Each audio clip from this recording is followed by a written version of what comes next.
Hey guys, this episode is powered by the Green Up Academy. If you guys are looking for courses, community, or coaching for your green industry business, we are the one-stop shop to get that done with myself and soon other green industry leaders. So if you guys are struggling, if you're at a crossroads in your business, if there's some issues you have, I had a guy this week ask about a P&L and how to read that properly. There's so many great things. Or if you're just looking for community, the Green Up Academy, guys, has been transformational for many, and it can be transformational for you. So hit us up at thegreenupacademy.com and join us. Thanks, guys. Welcome to the Green Up Academy podcast with Alex Kirby, where we focus on helping you level up your green industry business.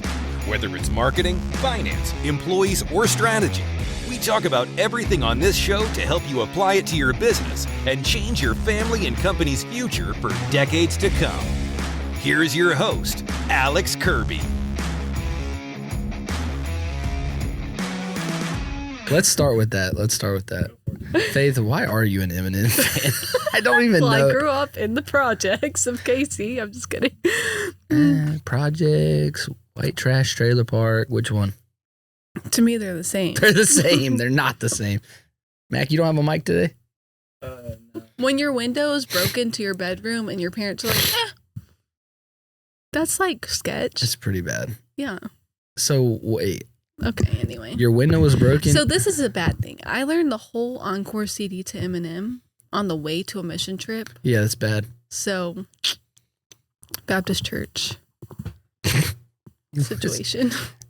It was a 13-hour drive, so it was like 1 hour per song. It's not good. I told you the story when I was in 7th grade and my baseball coach found my MP3 player and he told me I would burn in hell by listening to those types of music. I didn't tell you that? I'm sure yours was worse. What's worse than Eminem? I think that's a lot worse. I don't know. I'm trying to remember the songs I had. But, it was pretty bad. Yeah. I was a little older than you too, so. You were older than me by 2 years. You still are. I was. I said was. Okay. So today, I've already introed you in the intro, by the way. So. Oh, okay. So I don't. You don't have to wait for that. I wanted to just ask you a few questions to talk through. Because we don't talk business. We don't talk business much. Yeah, we don't. So I wrote this down. Do you remember what your first thoughts were when I said I should start mowing grass? Well, do you remember? Not the business. I'm talking about like on the side. Well, okay, yes. I was going to say, you know what I was going to say. It was your idea. Yes. But the business was my idea. Starting it. No, going full time was your idea. Going full time. Yeah. Mowing grass on the side.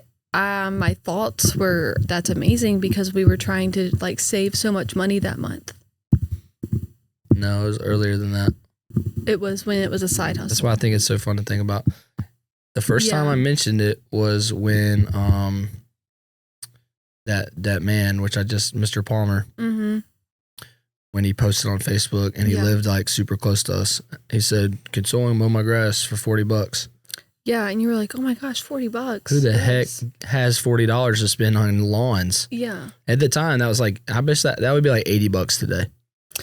I don't remember like whose mower you used or anything to do that, but I do remember I borrowed Dad's edger, blower, weed eater, and push mower.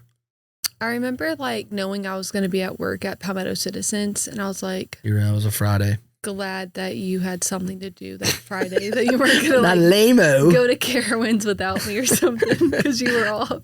That was the worst part about church hours was you having to work Fridays and me be off on Fridays. Yeah, and then you work all day Sundays. Yeah.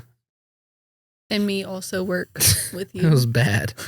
Yeah, you had to be at the church for free, basically. Yeah. So that was the first one. That was in June. Mm-hmm. And then all the way through November, then we got like 10 houses by then. But that's when your grand idea. You need like a ceremony to like how do you feel about that? That you started Trifecta? I think you would have come to that decision on your own. No, I remember calling you. Leaving Amazon. Leaving UPS.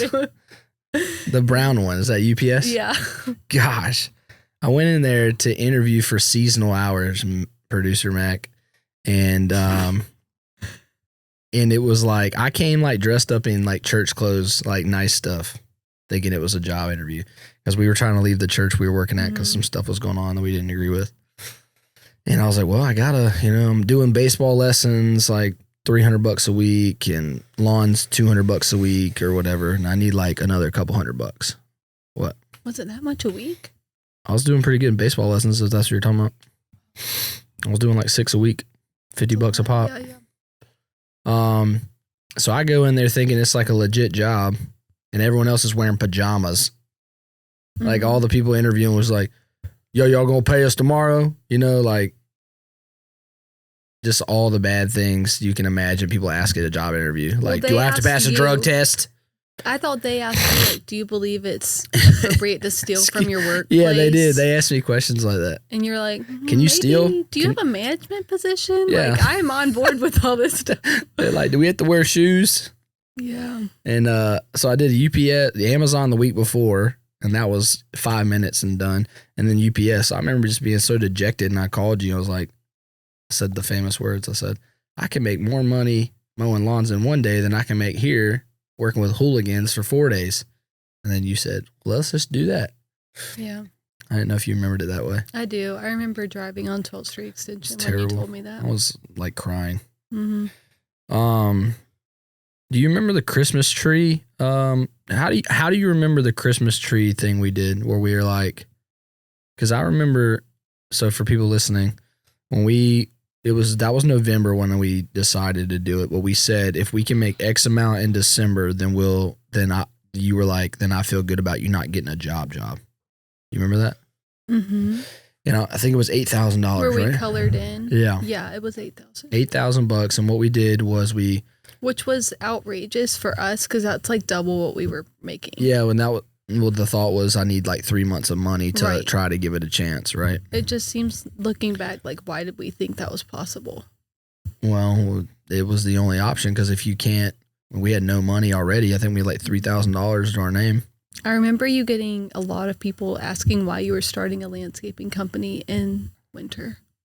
It was a bad idea.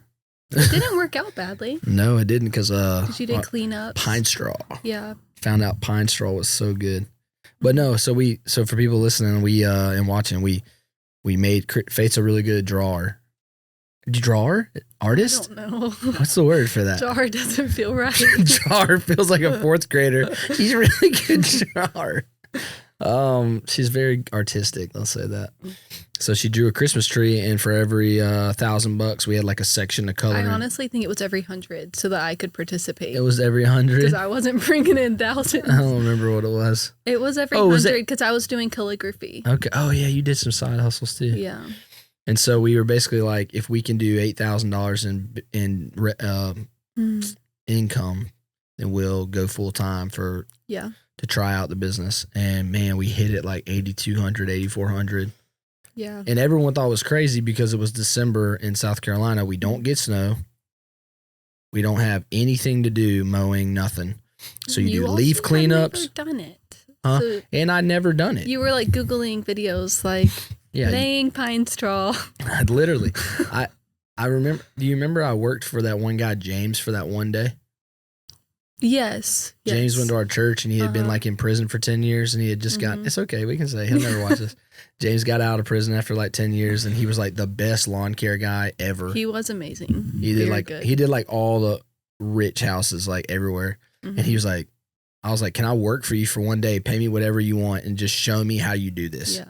He was like, yeah, but it's going to whoop your butt. I work 12-hour days. 7 to 7 he did.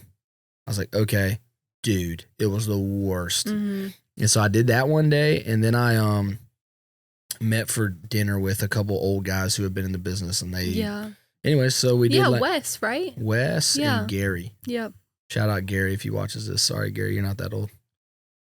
He's just wise. He's so cool.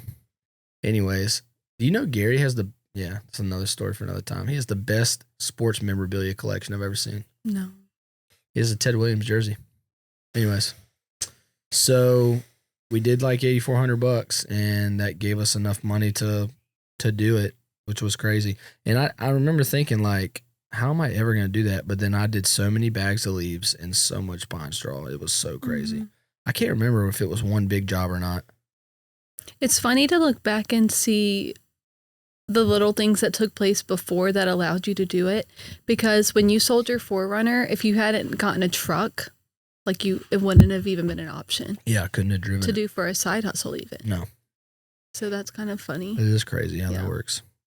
So what made you like,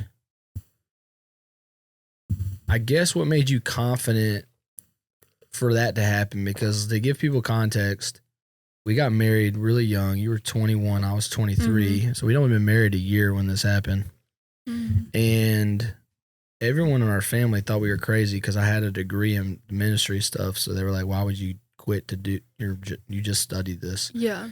Like you literally just graduated. And we were like really broke. Everyone knew it. I think in our first house we had like 2 couches, no beds, a mattress on the ground, and a dining room table. Like we had no money. Yeah. What made you like, was it just because you trusted us, trusted me, trusted God? Like, I'm trying to remember. I don't remember the early conversations. You were just like always on board. That's what I'm trying to get at. Like you were always on board, and I'm trying to remember why. Well, we did interview at that church, and that went really badly. I forgot we did that. So like we did dip our toes in other church waters, and then we were like, let's not do these. Remember what the church was doing? Tell the people what we found out when we got there. What were they doing? They were faking a live stream. Oh yeah, and they were lying to people. Mac, dude. Like he would plan his shirt and like wear it so that he could trick people that it wasn't a live stream. So they had multiple campuses. They had multiple campuses, right? But they couldn't afford the live stream technology. So he would record the sermon to an empty crowd the night before. Fake crowd. Yeah. And say, hey, live stream. And like he would reference it in the sermon, like it was truly you guys a out there, I bet. thing. It's like no one's out there. Yeah. So we did not take that job, to say the least. That felt weird. And we stayed in their house overnight for the interview, which was very weird. Didn't I leave something there? I left my Chacos. You left your Chacos there. And we just didn't feel like we could go back. Yeah. So they're there under the bed. We don't need to say anymore. But they probably know who they are at this point. I'm just kidding. They don't watch this. They don't watch this. So we tried another church, that one, and then we just kind of felt like we might want to plant a church, but that went with landscaping because we believed in bivocational. Yeah, you have to have an income to do that. Church planners. But what made you okay with like doing this? Okay. I mean, our budget was so small. We had nothing to pay for. So you're like, we didn't have debt. So it was like, why not? You know, if we can find somewhere to live, why not? And then we get offered to live with our friends for $300 a month. We lived in the room above the garage. We did not have our own shower. We had our own toilet. It's a great deal, though. It was a good deal. So that allowed us. Had an acre of land to keep all the equipment. Yeah. Yeah. Only negative was walking across the house to shower. There were some other negatives, but What were the other negatives? Sharing the bathroom with the other couple. Oh, yeah. You know, it wasn't about walking across the house to me. It's like, are they showering? Like, it's a shower. You know, like you don't want to. I don't even think that bathroom had a lock on the door. Oh, gosh. So. There were 6 adults and 1 child in that house. Yeah, you know, 1 refrigerator for all of us. Did that for 7 months. We lived with them. Now, why did I think it was okay? I already said that pretty clearly. We just didn't have any risk, so why not? I just didn't know if you saw the vision like. Well, I definitely. Like quick, or did you like just trust me? It was pretty obvious as a side hustle. People were happy to hire you. So I was like, oh, let's just keep doing this. Yeah. We had 400 people at our wedding without trying. So it's not like we didn't know people to hire you. It was weird how many people.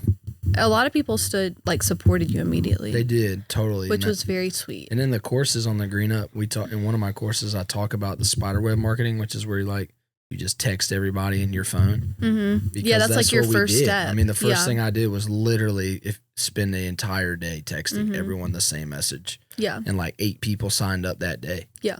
And that's where like people watching, I think oftentimes they think of course, Alex, it works because you're the one talking about it. Like you're saying that because you're a guy, a business coach or whatever. Like, no. We like did it. It works. That was our only first tactic. It was our first thing. Door hangers, we passed out 10,000. Yeah. Yeah. I mean, I remember there's a picture I just saw on your phone the other day where Sage is a newborn. Mm-hmm. And I'm writing You're writing them all night. Yeah. You know, I mean, we literally stayed up so many nights. That first round of door hangers, that was, I think, about 6,000 of them, whatever it was. And we passed them out. We hired every kid from church. And people just don't realize that stuff is like real sometimes, I don't think. Like to get to where you want to go, you got to do things that are like not cookie cutter, I think. You did get yelled at some for soliciting. Trying to remember, man, there's so many funny stories, especially at Trifecta. It was like so many crazy things. I'm trying to remember who yelled at me, and I had to like pull up the solicitation law. I think it was in Longview. I don't remember. Wasn't it that house in Longview? Yeah, I think you're right. But okay, this is a good one. What's the dumbest thing I ever did, or the thing we disagreed on most that turned out okay? Landscaping wise? Yeah, period. Yeah.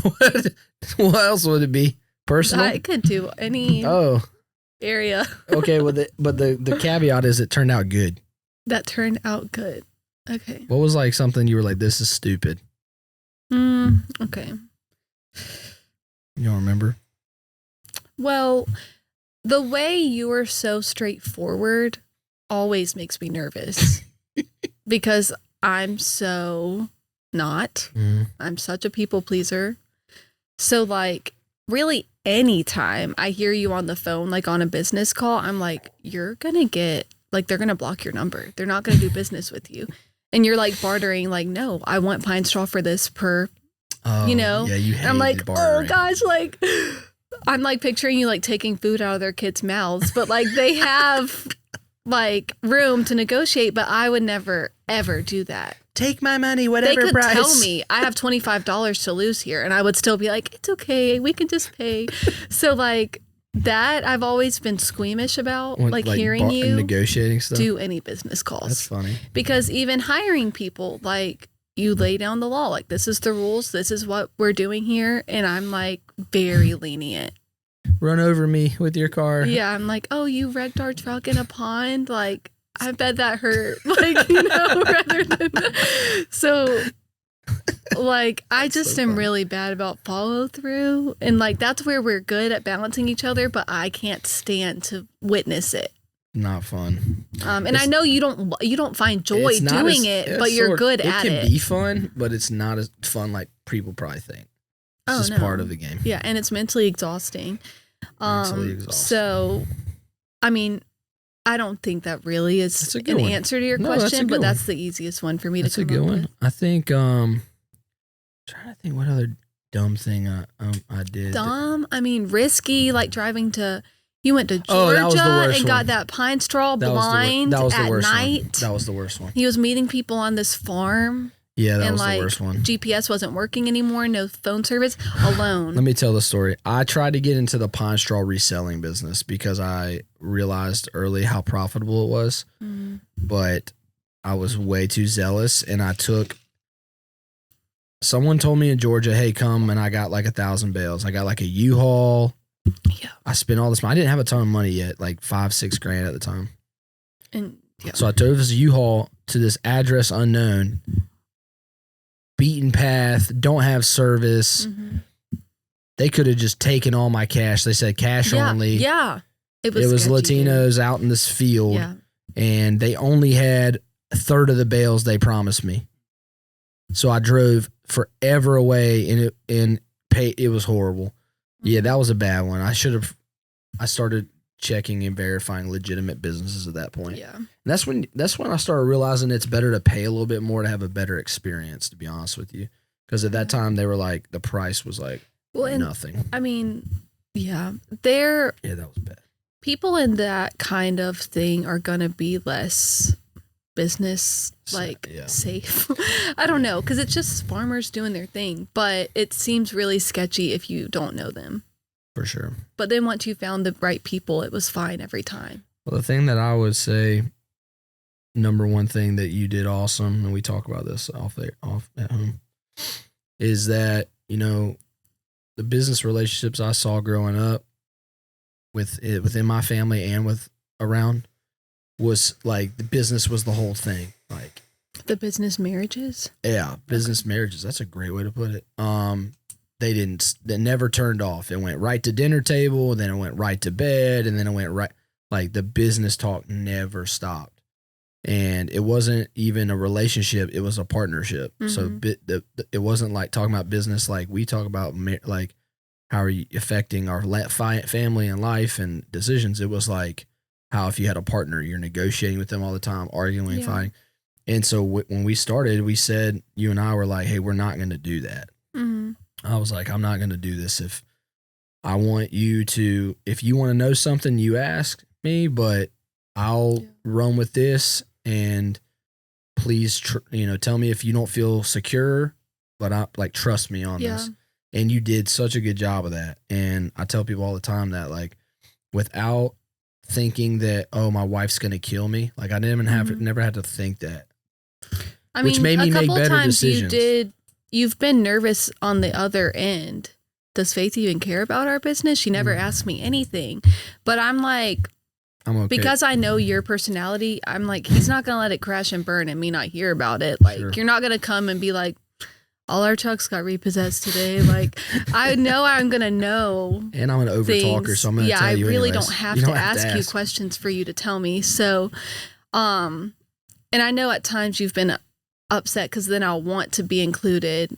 And then you're like, you're not part of the business anymore. It's a fine line. So it is kind of just so other maybe husbands don't think their wives don't care. Like sometimes I just don't know what to ask. So I'm just kind of waiting for like clues. But or some husbands don't give like their wives confidence. Like the support's still there. Some husbands don't give their wives the confidence that they do have it under control. So then they always are questioning them. I mean, it's understandable if y'all don't have it under control too, though. It's so hard. But yeah, I get what you're saying. Well, what I mean is, they're always firing people. They're always saying, I don't know if I'll make payroll. Right. Like they're saying statements of insecurity and instability. It did take us a couple of years. Whenever I was in it, we definitely talked about the business more than whenever I wasn't. Because like for a while, it was literally day to day. You're looking for employees. Yeah. So you're like, do you have anyone from high school you could like, hey, do you want to work tomorrow? Like, you remember your friend in the yearbook? Yeah, you had like big jobs and you didn't have employees for them the next day. So do you remember one of the coolest things you ever did was when I came to you after the second year when we had done good. We were in the tiny house then? Yeah, and I said, hey, I've got $100,000. And I need to spend it all. Yeah, and we had like built that up in cash, like saved it. From the business that year. And I said, can we spend it all? And I showed you showed you on paper, like, here's this, we need to go from we can go from 2 crews to 5 and pay cash for 6 mowers, 4 trailers, 4 trucks and all this stuff. And you were like, you didn't even really blink. Yeah, do you remember that? I do. What was that like in your head? I do remember it. In my mind, I was like, well, we have our house because we did have Sage. Or maybe people don't know. We bought a tiny house. So we lived with that couple until we saved enough money for the tiny house. The tiny house was $45,000. We paid half to have it started being built, and we paid the rest when they dropped it off 4 months later. And then we moved in that day. The end of 2017. I believe it was November. All of our moves have been in November. So, which is kind of fun. I love that happened. We got married in November. We moved hopefully when we to get Nina's in November. Day, it'll be in November. Maybe. But in my mind, we had our house. So like nothing else. I didn't need anything else. It's just not normal. I just we want had my our car listeners to realize got a treat there. Well.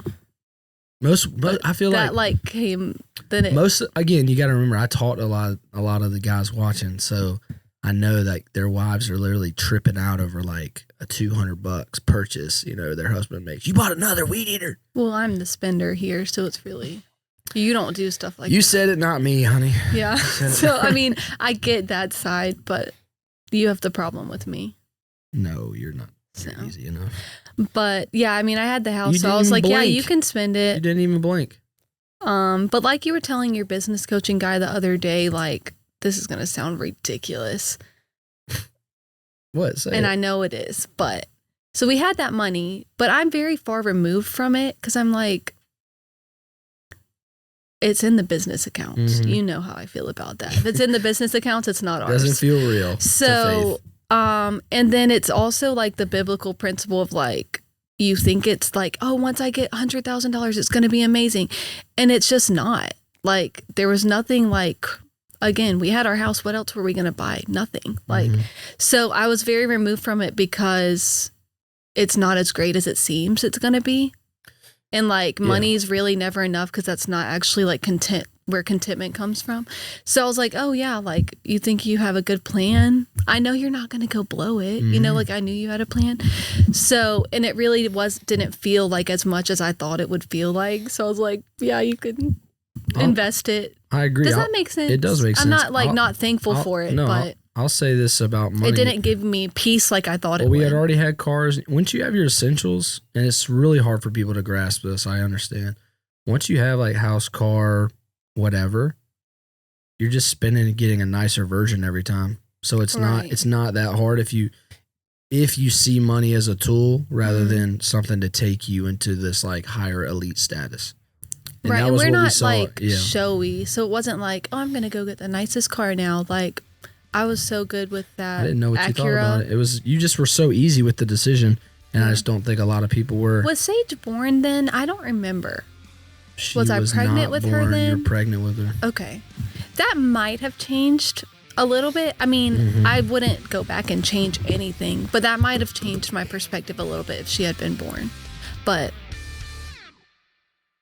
hey guys, this episode is brought to you by Jobber. If you guys do not use or have not heard of Jobber, it is the leading CRM in the green industry and really the home and service and trades businesses, period. I mean, they are just incredible for all of your needs for quoting, invoicing, scheduling, routing. I mean, it can do it all, guys. It's really, really important in today's day and age for you to be able to contact your customers. It has a portal for your customers to see requests, ask for requests, approve quotes. So it's just so good to use as a CRM, and it's very affordable.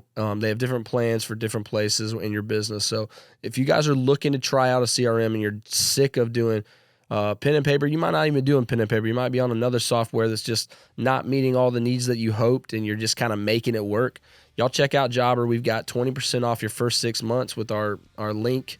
And also, and you get a free trial for a couple weeks as well. So make sure you guys check out Jobber. Please go and click it. It literally takes no time to just sign up and fiddle around and mess with it.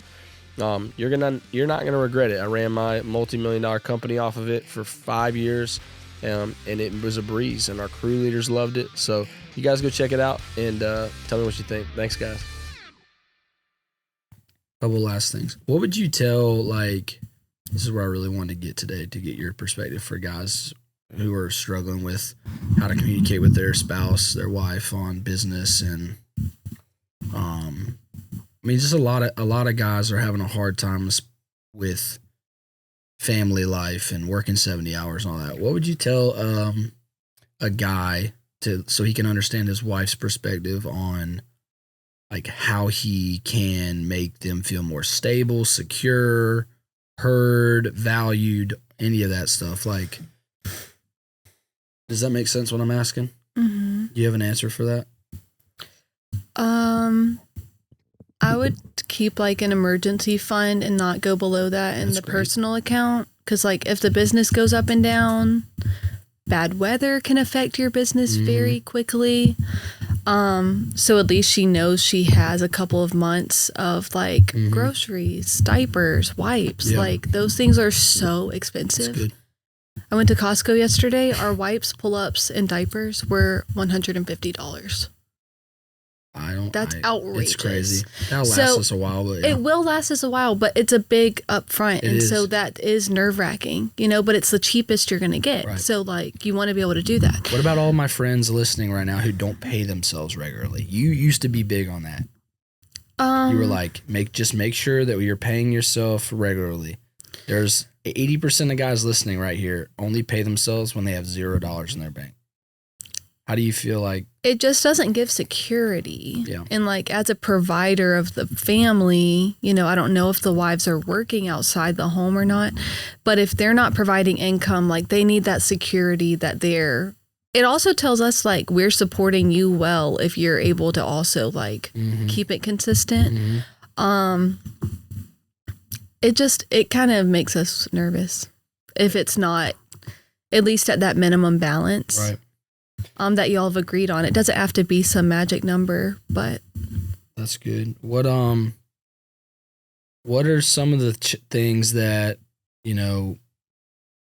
maybe I know I've done this poorly a couple times in the past, a few times, where like you'll ask me questions, and if I'm feeling insecure in that day, then maybe I'll talk down to you about business, right? Like acting like you don't know what you're talking about. I feel like that's probably something that typically happens a lot is. If I like question it, if I question something you're doing and you're like, you're not even in the business, like you don't even know. Yeah, things not to say. How about that? Let's do things not to say. Okay, I will say. Four things. If you and your wife have built this business and she supported you, maybe she's not worked in it, but for us, I did work in it. Yeah, you did the bookkeeping and payroll for like a couple years, right? I picked up pine straw with my bare hands at 11 p.m. Where was this at? That was in Chapin. Oh, you did. I loaded do that your one truck night. for hours with you. Okay, that was only one time, but it still happened. And for tax reasons, I was on payroll for $100 a month for a little bit. But anyway, so if you and your wife have built this company, and even if she has never gotten an actual dime to her social security number tax wise, if she supported you, I think you should call it. Use the language, our business, not my business, our money. You don't have to say our employees by any means because your employees are your team.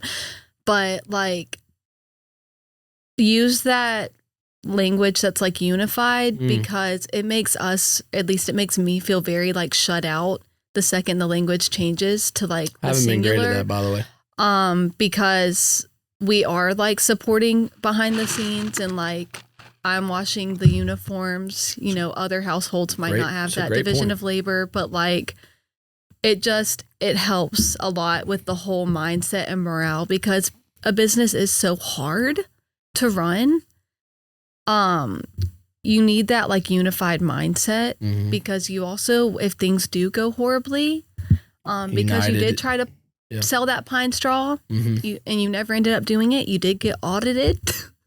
And if I hadn't had that unified mindset, I would have been like, well, Alex, how'd you let that happen? Yeah.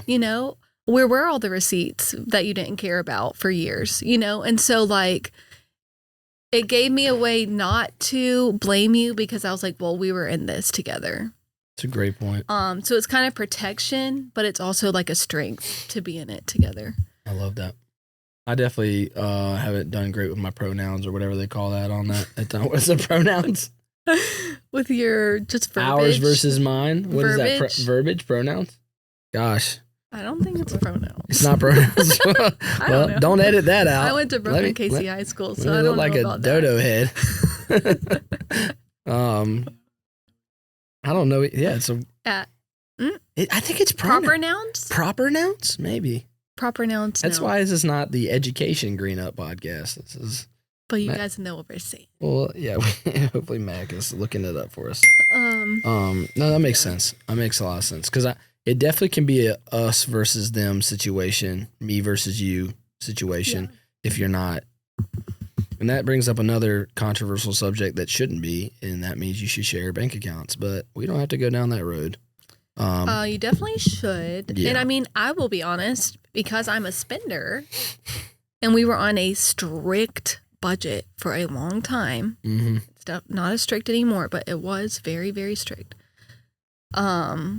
even like y'all need to be careful with like Venmo, because Venmo, I don't know, it like doesn't feel like real money to it you? gives an option to have money on the side. Like, oh, they Venmo'd me, like that's secret money. Like, just be careful with that because it can go down a slippery slope. I never use those things. Yeah, you don't, because you just kind of do what you want. But like What's that for mean? people who have accountability.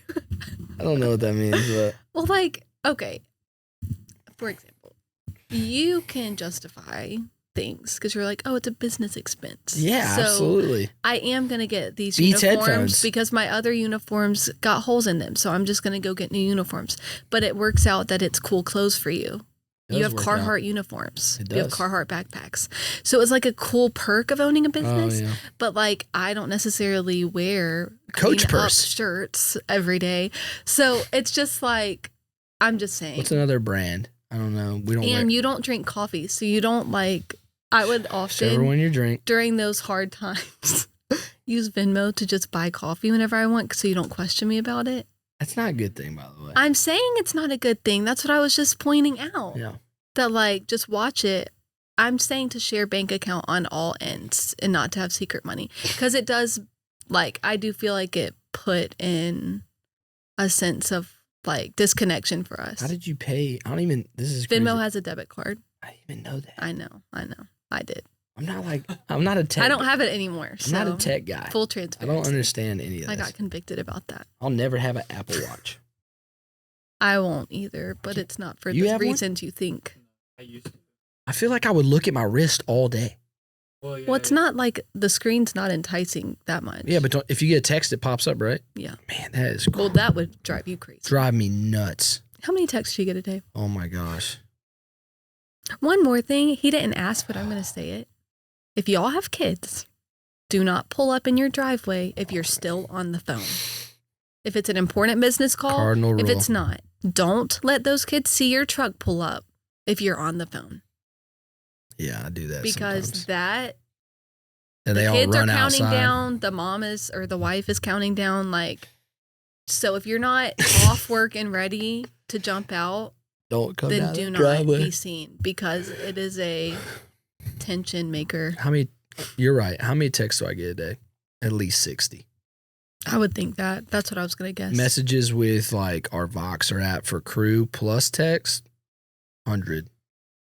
Phone calls, 15. More than that. 15 to 20. Now, not in the trifecta. Before we sold the business, 70. Yeah. I still think you get more phone calls than that. It's But, so crazy how many phone calls I get. All right, last fun one, honey. okay. Thank you for being here on your time off. Okay, if I'm going to ask you 4 words in landscaping, you have to give me your best definition for them. See if you know 'em. Okay. Striping. That's where you like go one direction on the grass, come back the other way. So it's like Nice. a different direction. Look at this. All right, there you go. You get a coffee gift card if you get all these Well, I right. got an espresso machine now, so I don't need it. All right, number 2, mulch kit.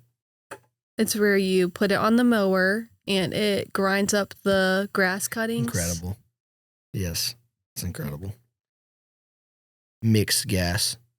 You have to do that for the weed eaters. This is insane. Blowers, weed eaters, Okay. edgers. Yeah. You put what do you put in it? Gas and what? What is the I'm mix? just going to assume oil. It's a type of oil. Okay.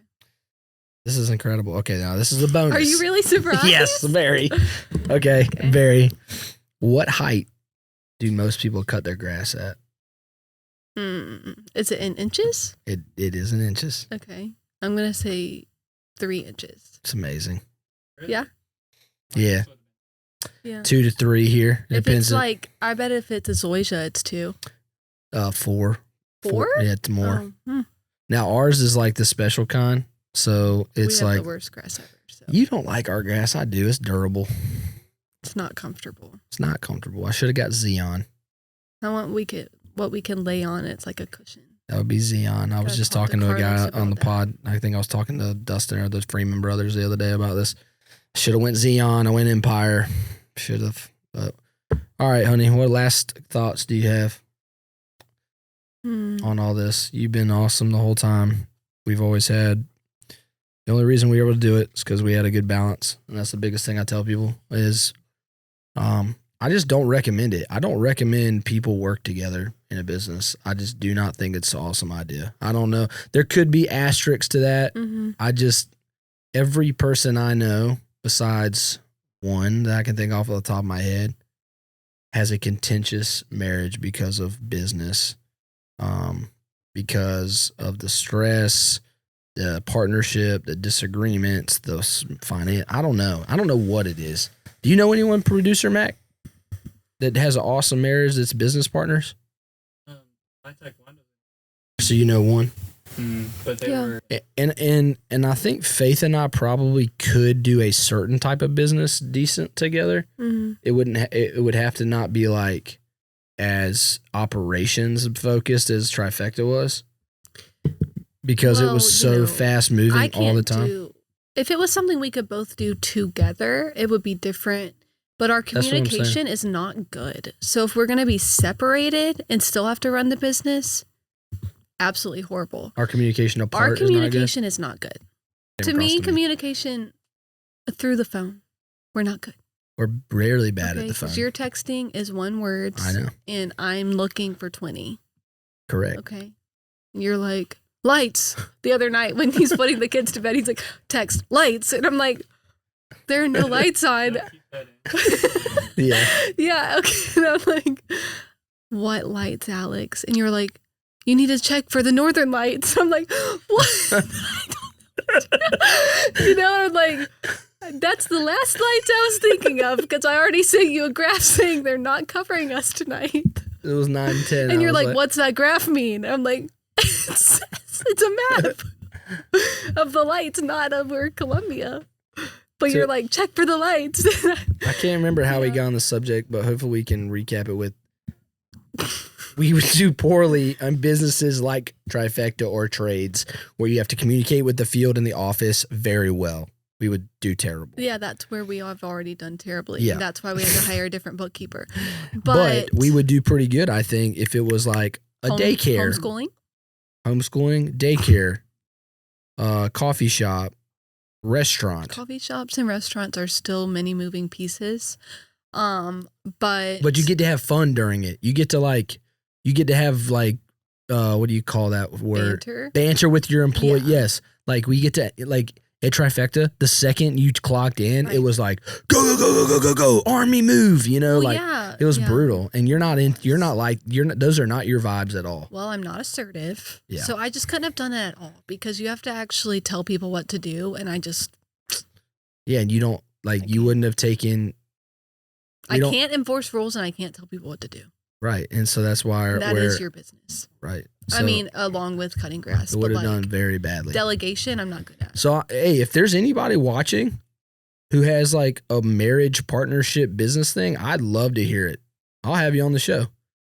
If you somehow have a great marriage and great business as a couple, I'm all ears. I literally cannot think of anyone in my inner circle of friends at church even that has...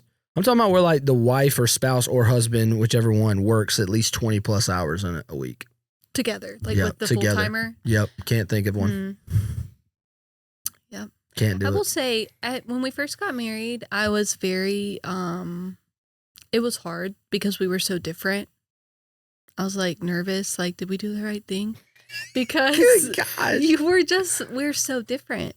And we didn't live together before we were married. So it was like 0 to 100 very quickly. Because we're Christians. And, you know, I had only seen your dorm. Did we do the right thing? Well, okay, I say this because now we've balanced each other so well. And like, you've gotten some of my traits. I've gotten some of your traits. And I'm just really thankful for it. I personally think I would never wanted to marry someone just like me. That's what I was about to say. But, you know, it was easier. It'd be easier on the forefront, because there would be no arguments. But like a nightmare on the back.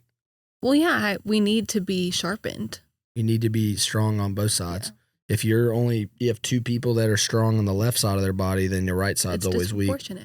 Yeah, so I'm really thankful now for our differences, especially with the kids. Like, they're so much more well-rounded now. But I don't know what made me think of that. I think we struggle some because of communication apart because of that too. Yeah, we're not good at communicating apart. But I think this is something, I guess I'll say the one side from my side that husbands can show their wives this clip is understanding like we're not available to talk all day. And if you need us to like message back and forth, up and down, left and right, it's just not going to happen. So there's times where you feel like you need me to like text you back 8 things and like I can't do it. So I need to set them. So what I'd rather do is call you at 10 and 2 to check in. Yeah. No comment on that. I get that. I'm just a texter and you're a caller. That's part of the communication thing. You hate calling people. I don't like it and you love it. Hey. And I just want to text when things come in my head. Can you call mom and see where she's at? I'll text her. But we need to know if she's going to be here on time. I'll check her location. That's what that's for. But yeah. I will say also, last thing, husbands, save a marriage, take the weed eater string out of your pockets. Oh, that's hilarious. We're so tired of cleaning that out of the washing machine. When Mac doesn't know this, but when you are landscaping, you're supposed to have an extra string of weed or string in your pocket so you don't have to walk back to the truck. And so what happens is you get home and take your pants off and they're still in there. And so then you wash and dry them. It's a nightmare. So that's hilarious. It is a nightmare. And that's what I'm so thankful is over. All of Trifecta ended because I was tired of that. Oh, yeah. That was the whole reason. Well, honey, thank you for coming on today. And I think you have a couple really good points. I think husbands watching, if you want, watch this or listen to it with your spouse. One, ask them a couple of questions if you don't want to watch it with them that we posed here and get their thoughts and opinions on it. It's always really good to think back when the days are hard. Like Dustin, our interview from a couple episodes ago, made me think about this. When the days are really hard and employees really suck or they want to fight you, like Dustin's story, thinking back to your origins and like the beautiful things of how far you've come really help you be thankful and grateful and get through those hard days. So go back and ask your spouse about those early days so you can reminisce and have some energy to get through. Next time we will play Family Feud. I'm understanding that you want to play Family Feud, so you'll have to come on in a few weeks. And we'll play Family Feud, and producer Mac will be Steve Harvey. He looks just like him. And make sure you put a picture of yourself up, Mac, in this video for that. That'd be awesome. And yeah, everyone, this is the Green Up Academy podcast. This is my beautiful wife, Faith Kirby. And we'll see you next time. Keep mowing, keep growing, level up. See ya. Great. Guys, we are officially launching our rebrand from Pure Marketing Agency to Backbone Creative here at the beginning of June. And we are a full-service agency focused on blue-collar and what we call backbone businesses that are the backbone of their industries, communities, and their employees. So if you are looking for a website, if you've been holding on and maybe renting your website, paying a monthly fee, and if you don't pay it, then they take it away, we've got website packages. We've got full service marketing packages that come with social media management, Google ads management, reviews, email marketing, you name it. We do it all to help you do one thing. That's grow your business, get more customers, grow your profits and revenue, and tell your story to more people. So make sure you hit us up. Literally free quote, free audits of your websites, all that stuff. We're not pressuring you to do anything, but we know where our results come from. And they're really, really strong. So make sure you hit us up, Backbone Creative, guys. You can hit us up through Instagram, website. It's going to be launching in a couple weeks. So you can email me at alex@backbonecreativecode.com. That'd be the best place. Or currently, you can keep using our current website. But you're going to like the new rebrand, I hope, and can't wait to show you guys. Thanks.